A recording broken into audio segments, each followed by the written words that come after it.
অনেক সকালে ভাত খেয়েছিলাম, তারপরে খিদে লেগে গেছে। মেয়ে বললো মা তাহলে চাউমিন করে দেবো।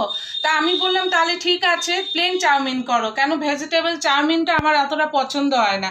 আমি বললাম তাহলে এগ দিয়ে আর শসা দিয়ে আর স্যালাড দিয়ে খাবো, তাই আমার মেয়ে চাউমিন করে দিল। তাহলে খুব সুন্দর টেস্টি হয়েছে বন্ধুরা।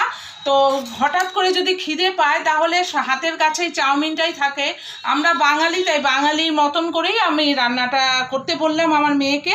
তাই আমাকে মেয়ে চাউমিন করে দিল, হাতে গ্লাসে করে কোল্ড ড্রিঙ্কসটা দিয়ে দিয়েছে যাতে আমার কোনো প্রবলেম না হয়। এবার একটু খাবো।